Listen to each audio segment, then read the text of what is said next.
name is Robert Lee. I run a company called Dragos, does industrial things. That's cool, awesome team. Also made the threat intelligence course here at SANS and the incident response course for industrial security. Today, the intention of my talk is to talk about adversary intent and understanding the limitations of that, as well as the difficulties in achieving it, and then trying to make sense of it anyways to see, well, how can we move forward this next year to do a little bit better? My background started in the Air Force, then it's public now, went over to the National Security Agency and built their mission looking at nation states breaking into industrial sites. And I always found it useful to bring down complex topics for generals and congressmen into comics. So I still write these every week. And basically I thought, well, how can I have an entire talk in a comic? So that was my challenge for this one, and here's my talk. So the entire idea for me around adversary intention, and really where this occurred, that sort of spawned this talk, is I saw some people that I very much love and respect and think that they're very, very good intelligence professionals have a discussion around adversary intent with me that said, well, the Russian state obviously intended to do X, Y, and Z in this operation, and now that we see them showing up in this other portion of the world, I don't understand it. It breaks our model. Therefore, something must be wrong because Russia would never do this operation. Which led me in almost an exacerbated kind of fashion to say, like, how would you know? Like, have you ever been a Russian operator? Have you been one at this point? Have you worked for that specific general commander or whoever that might be authorizing that campaign? It makes no sense for us as professionals to pontificate wildly about what others that we've never been will or won't do in given situations. It actually just literally does not make sense. Understanding the intention of the adversary ends up being one of the most difficult intelligence requirements, period. It's actually one of the first things a lot of your executives will ask. Well, who did it? So do attribution first, and then tell me why they did it, and then get to that. That is a very, very, very difficult thing to do. We can look actually publicly recently on how difficult that can be. During the Democratic National Convention, sort of DNC compromise, post that, the NSA, CIA, and FBI put out a document that tried to have a public discussion around who was responsible and why. One of the things that the media kind of grabbed onto and showed as a bad thing, which I actually grabbed onto and thought as a good thing, was when it came time for the intent of why it was done, there was a disagreement of sorts. So on the who had done it, both the FBI, CIA, all three of them, FBI, CIA, and NSA, came to the conclusion that yes, the Russian nation-state adversary did these actions, right? They ran the campaign. When it came time to why they did it, the CIA put forth an assessment to say, well, it was to get Donald Trump elected. That was their intent. The NSA came out and said, moderate confidence assessment. We say the same thing. We're not at a high confidence assessment like the CIA. And the FBI came out with high confidence assessment. Two intelligence agencies, high confidence assessment, NSA, moderate confidence assessment. The way that those statements work, though, is it's actually still, it's not a, well, we're kind of 50-50. Moderate confidence assessment is still really, really good. It's really difficult to get to a high confidence assessment. But what that showed me very publicly was independent school of thought. It was actually that they were not being skewed. There was a independent approach to say, look, we're not just going to theme this high confidence because it's politically relevant. We actually want to have a different opinion. We can't get to the same place you are today, CIA. And there might be a million reasons for that. One of the potential reasons had to do with collection. If you are the NSA and you are living off of signals intelligence networks and telephone calls and cyber things, you might not have what you need from collection to be able to make that type of assessment. If you're the CIA and potentially have someone in the room who heard it get authorized, you might have better collection to support that assessment. And so for my talk, I'm going to focus on two things right up front, and then extract it out across 3 case studies, and then a final 4th case study of what you should do this next year. And I'm going to theme it in industrial because that's what my background's in, that's what I really care about. So the 2 sort of accepted assumptions right up front. Number 1, we all have a collection bias, and it is much worse than everybody realizes. So I'll give you an example in industrial security to sort of draw this out. Historically speaking, I think companies out there have done a fantastic job of understanding our IT threat landscape. What are the various Chinese, Russian, North Korean, whoever groups doing things, right? FireEye, Symantec, Microsoft. Name your vendor. They've done a fantastic job historically of understanding that. Why? Because they have collection to support it. They are either doing incident response cases to get data, Or, more often, there's internet-connected sensors like antivirus and firewalls and endpoint protection systems that they see intrusions, and across those intrusions can do analysis to come up with an idea about adversary campaigns. That is their collection. We have historically never had that in industrial security. And an industrial control network, the type that runs your power grid, your water filtration, your oil and gas pipelines, we've never really had that. We've not even had specialized incident response teams in the industrial environment. So a lot of people operated on the notion that there just aren't threats there, which is silly because we're just not collecting the data to actually be able to see those threats. This was sort of magnified out by the ICS cert from the DHS. ICS cert no longer exists, but while they did exist, they did a good job of trying to capture some metrics in the community. One of the metrics that the journalists grabbed every year was 250 energy companies were compromised. That's not really the point. What the interesting data set was that nobody ever approached, but you could look and it's there every single year in the report they put out, was the #1 attack vector into industrial control systems was unknown. They have no clue. They have no freaking clue how that happened. The #2 was spear phishing. Everyone's like, yeah, that makes sense. No, it doesn't. We don't have email servers and DCS and SCADA environments on our oil rigs. What the metrics were actually saying is, if we caught it, it was because IT folks caught it coming from the business networks into the industrial networks, or we've got no clue. There's a collection bias in the community. I can show it in the industrial side fairly easily. It exists everywhere. Why don't we hear more about NSA and CIA and FBI and whoever teams outside of leaks? Because I haven't seen a Chinese security company that's really doing threat intelligence to put that data together. When that happens, there will be a lot of historical data to show. Everybody's got an intelligence team. They're usually biased by our collection. Does FireEye hate China and they keep publishing things on China? No, their customers are the type of customers that are getting targeted, so they have that kind of collection. The same reason you probably haven't heard a lot about the Pakistani APT is because you're not an Indian energy company. Okay? So the collection bias is real in our community. The second point that I'll make to get into the actual discussion is our ability to do attribution in a community is a little rocky at best, which I feel is the understatement of this conference. But let me expose this a little bit further. ABT29 and Cozy Bear. I think those are the two they put together. Hard to get your bears in the line. But anyway, so ABT29, Cozy Bear. Many people come out and say, these are the same groups. FireEye calls it ABT29, and CrowdStrike calls it Cozy Bear. You'll even see that in government documents around the time where they said, yeah, these two groups, just call them whatever you want. As a purist, I'd push back that that's very silly because the investigations that CrowdStrike did and the intrusion analysis they did to come up with what they call Cozy Bear cannot be a one-for-one match with what FireEye did to come up with ABT29. They worked on different data sets, they had different customers, they represent different intrusions. So to just say that there's a one-to-one transfer is very disingenuous. But it introduces another point for this talk, which is it still good enough? And this actually goes back to Thomas's point. We don't want to over-forensicate ourselves. We don't want to over-focus on individual data points that we forget the big picture. So I would leave you, before I say leave you, you still got to put up with me the next 30 minutes, but on that topic, I'll leave you with a very simple thing just to think about. I don't actually have the answer for you. But the very simple thing to think about is knowing that they are actually cannot be the same data sets, and they absolutely cannot necessarily represent the same adversary. It's just our perception of an adversary. Is it good enough or is it not? It's just something to think about. All right, so the thing that I wanted to highlight, though, in attribution is that good enough factor. How many of you, let's just do a show of hands, how many of you have ever seen anybody come out from a vendor or even government and say, it was nation state X, like it was China, it was Russia, it was Iran, name anybody, attribution in general. Let's get the hands up. All right, how many of you have seen attribution in general? All right. Most of you are participating in the talk. Some of you are just out of it. That's fine, because everybody has seen this. All right, good. How many of you have ever seen the vendor follow back up and say, oh, no, we were wrong. It was somebody else? Like maybe 1 or 2, 3. All right, much less. Not usually common. I would say we probably get it wrong a lot of times and just don't go back and look at it again. More importantly, though, does it matter? I think that does that matter theme sort of resonates here. How are you using that information differently knowing that it was nation state X? I actually have a huge problem with attribution. I wrote a blog post a while ago specifically saying that attribution misleads us.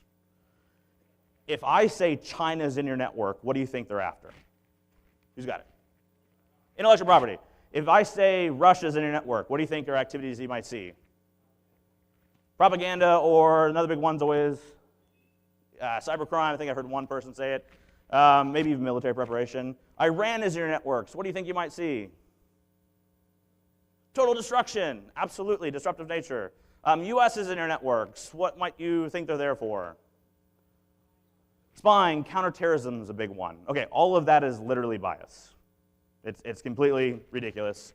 Every one of these teams does all of these actions.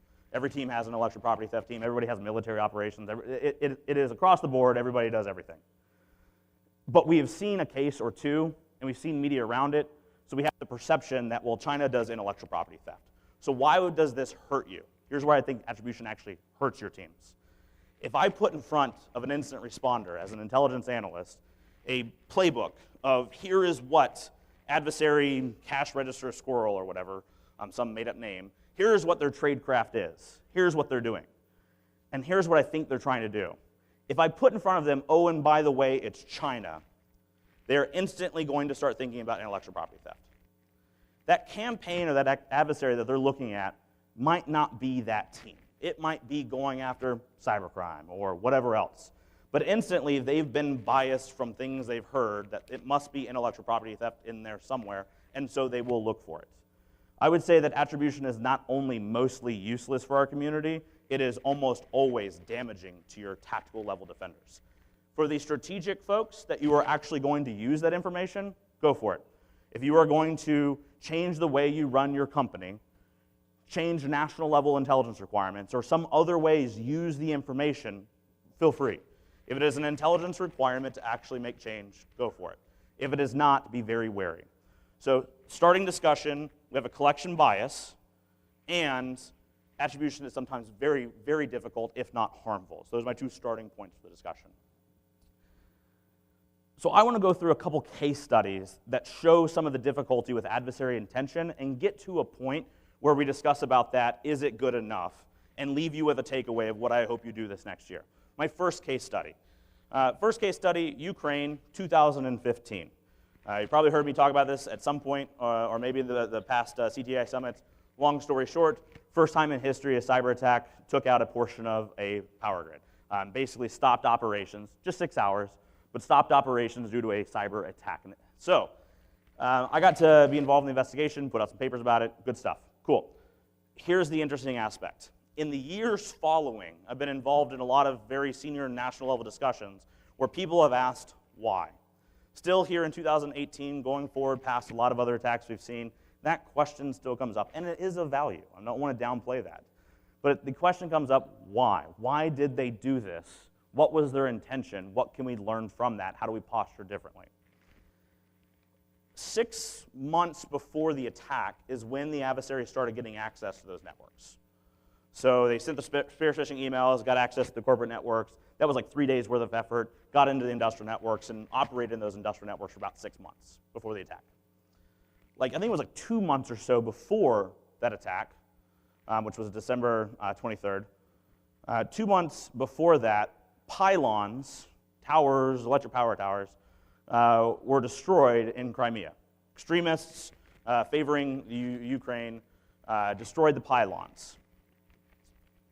And basically what happened behind the scenes is President Putin and the Russian staff reached out and said, hey, Ukraine, that's our power for our naval base in Crimea. Could you restore the pylons? And I imagine the Ukrainians had some effect of, good luck with that. So no, they did not help. That probably pissed some people off. So at the national level, there's a big discussion of, were the attack on the pylons and the aspect that the Ukrainians would not help the Russians part of the catalyst for attacking their power grid and taking down a portion of that power? I want to sort of advise you on the same way that I advise the government, saying, the government, by the way, the post office, no, the government officials, that there is never one intelligence requirement. There's no one consumer of an operation. And so there's some disparity there that we have to take into account. If the attack happened 2 months before, or excuse me, the pylons attack happened 2 months before the attack, and the operation began 6 months before that, most people would throw them out and say they can't be related. One started 4 months before it was even a thing. That can't be the reason. On the other hand, we We can go and say, well, adversaries generally get access to environments long before they need it. Maybe they just needed it, and 2 months later they used it. And this disparity operates in a binary world that it's either one or the other, and that's just not the case.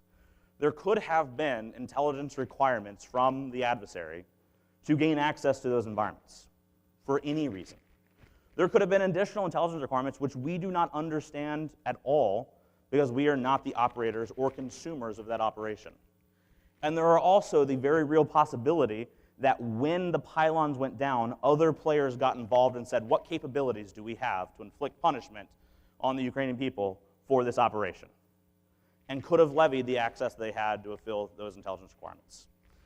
And so the thing that I retorted back to sort of the National Security Council folks was, does it matter? We will never know the intelligence requirements that went into that. We only exist in the world that somebody took down a portion of the power grid for the first time in history, and we still have not had a single Western leader ever come out to condemn it. That's a bigger impact. Our inability to respond because we're too concerned about getting adversary intention has a much bigger precedent on the community that has basically said that's okay. For years, we've argued that attacks on power grids would be the red line. Civilian critical infrastructure, that's the red line. Our inability to act over that question, though, was more damaging than we ever could have had benefit of understanding the why. Second case study. So in 2014, there was an attack on a German steel facility. I've dug as much as I can into this, but there's not a lot of data out there. The German government actually came out and confirmed it and said, rightfully so, we don't want to talk about it, which is perfectly German and awesome. From my research into it and talking with the various steel company personnel in Germany, there's not too many of them, so I got to do a bunch of interviews around. Based off of that environment and where it was and what was going on, it appears, and you could make an assessment, it is not a high confidence assessment, you could make an assessment that the adversary was in those environments and they were stealing off, potentially, a lot of careful word choices here, potentially stealing off intellectual property. And for a lot of you, you would go, what intellectual property does a steel facility have? Well, it turns out the way that you take really cheap and awful materials and turn it into really high quality and high price steel is good trade secrets and intellectual property. And if you're going to pull that out of a company, you don't get it in the IT networks. You are going into the industrial control networks and operating right with the equipment and understanding things like temperature and pressure and feed going into the blast furnace. In that attack, though, following the adversary's activity, it resulted in a massive physical destruction. So again, in the world of industrial, we are very careful in the word cyber attack, because in our world, attack can mean loss of life. Nobody has ever died in IT because a database join was done. We've literally lost people in the ICS community because that was done in a location in California. So we're very, very careful about the word of attack. In this environment, though, the adversary stealing off intellectual property, potentially, resulted in, I want to be careful with the word choice here, resulted in a condition where the operators could not shut down the blast furnace, which resulted in massive physical destruction in that facility, and they're lucky people didn't die. So the question that immediately comes up from an adversary's intention perspective is, did the adversary intend to do that? Was it an aspect that they mucked around with sensitive control environments they didn't fully understand that led to an event that was uncontrollable and led to an event where there was physical destruction? I think that is a perfectly founded hypothesis. Or was it just a byproduct and a second intelligence requirement of after you do the attack, after you steal off the intellectual property, go ahead and do an attack, and it will cover the trail of the intellectual property theft. For over a month after the attack, the operators did not know it was a cyber event. They actually just thought it was a manufacturing issue in the production process, did not realize there was a quote-unquote cyber component to it. For almost a month after that, they were trying to figure out what the root cause analysis was and what that even meant. So I have equally positioned this in front of the National Security Council and various congressional and Senate level members of, what would you do? You have just been told there is an attack on civilian infrastructure in the United States, and let's go ahead and say people died. And we don't know if it was actually intended to be an attack, and we don't even get to attribution yet, and it can be 2 to 3 months before we could even begin to answer that question. How do you handle that? which is always difficult for us to process, so I then flip it. I say, well, this will be an easier one. NSA just breaks into a petrochemical plant in Russia. They're there to steal information, and by doing so, they accidentally kill 200 people. What's your mechanism to follow up with Russia on that? And I have to tell you, the uncomfortable truth is nobody has an answer. There's no magic playbook for that in government channels. There is no ability, internationally speaking, for us to reach out for Putin and Trump to get on a phone call together and be like, hey man, we meant to steal that intellectual property, we meant to target you, did not intend to kill those people, we're so sorry. Like, that's not a conversation that will exist. It's not one that happens today, and do not hope that that conversation is going to take place. It will not. How do we deal with that? What was the adversary's intention? It is, in that case, unknowable. But we are still presented with the facts of what happened, and we have to learn to deal with that. So I'll give you a third case study, and I'll try to tie all this together. My firm just got through analyzing and publicly talking about a case known as Trisis. You might also know it by the FireEye name of Triton. FireEye did some fantastic research on it as well. Our general approach at my company is we don't really talk about a lot of industrial attacks and things publicly because you're generally not in the community to deal with it. If you were in the community to deal with it, we would tell you, or we would get through government channels to let you figure it out. But it doesn't need to be in the New York Times because that's never helpful to anybody. So in this case, with what is public, there's another interesting twist in the intention discussion that actually sort of favors us from a technical perspective. The adversary in the Middle East, somewhere in the Middle East, the adversary targeted an industrial process. The victim is not known. Like, we know who the victim is, but we haven't come out and talked about the victim because it's not important. We don't need to put the victim's name in the press. I've seen some people do that, by the way. They've used their intelligence skills to piece together things, and like 16 different data points later, somehow it was Iran and Saudi Aramco that were getting blamed. That's stupid. We should be more mature than that in the community because these things have real impact. Saudi Aramco right now is looking forward to an IPO, and a lot of the IPO is benefiting modernization in their country. Maybe don't be a jackass publicly about data you're not sure about, going to impact a country's future. Be careful. All right, so anyways. When we are looking at this case, though, what the adversary did was they developed a specific piece of ICS-tailored malware. There's only been 5. Stuxnet, targeting Iran, Havex and Black Energy 2, espionage-like campaigns, Crash Override, took down the grid in Ukraine the second time, and now this, Trisis. So only 5 pieces of ICS-tailored malware. You don't need to have tailored malware to do disruption in an ICS environment. In these cases, it was. The interesting thing about Trisis is it goes after a system called Safety Instrumented System, an SIS. When we think of like Stuxnet tearing up centrifuges in Iran, that is protection equipment. It went after and fooled protection equipment to protect the centrifuges, and therefore was able to destroy things. So we usually have our control systems, and then sometimes we have protection systems. There's also safety systems. Safety systems protect human life. The only purpose of an SIS is to protect human life in that environment. Basically, when you build an extremely complex industrial process that might kill a lot of people, you call some experts in and some engineers to do an assessment, usually process hazard analysis. You say, hey, come do this PHA and tell me how bad it looks. And there's ratings, SIL up to 4. So safety instrument level up to 4. If it's 4, you generally need to go redesign your process. It's too dangerous to put back into control. If it's 1, 2, or 3, you can put a safety instrumented system that's specifically designed for that industrial process only to bring it down to a safe condition where even if things go crazy, we built our systems well enough to not kill people. Interestingly enough, security and safety, they generally go hand in hand. They do not in this case. The security of that safety system can be compromised, but as long as it protects human life, it's its job. So it has done its work regardless if it's secure or not. Interesting sort of shift there. All right, so in this case, this Trisis malware was specifically designed to target the safety instrumented system, and by our analysis, it appears, and this is still an ongoing investigation, it appears that they were potentially trying to remove the safety logic off the system.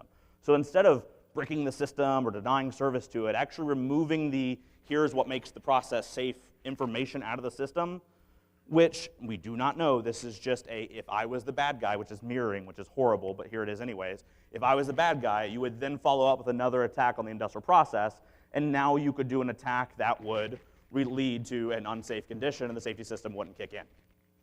And you wouldn't know. by the way. You wouldn't know if there was no other indications that your safety system was modified with, that your safety system was no longer working as intended. They messed up. And we can give a really high confidence assessment that they messed up because we analyzed the embedded code and specifically said, in normal programming language, and I don't want to advertise the adversary too much of where they messed up, but in normal ways of dealing with systems, the value that they were trying to read and interact with would have been fine, and the safety system wouldn't have crashed, and then their attack logic would have kicked in. They messed up something. Again, I don't want to tip our hat too much here, but they messed up something which resulted in the safety system crashing instead. And so when the safety system crashed, it did its job of shutting down the industrial process. So it said, hey, the safety system's out, we can't protect life anymore, we should stop operations. So the result to the defenders was their industrial process at this facility shut down. It looked like an attack, I mean it was, but it looked like an attack of, we have lost operations.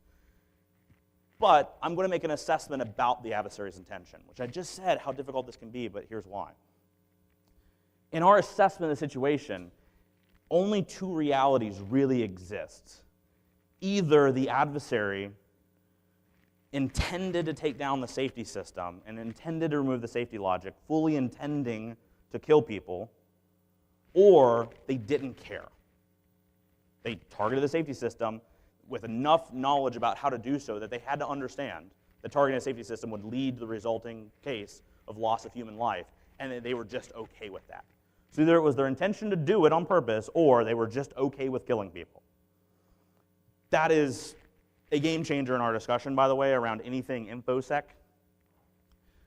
But here's where intent of the adversary gets interesting for me. I now don't really care what the adversary intended to do. I'm left with two good options. And I feel good in arriving to those two conclusions.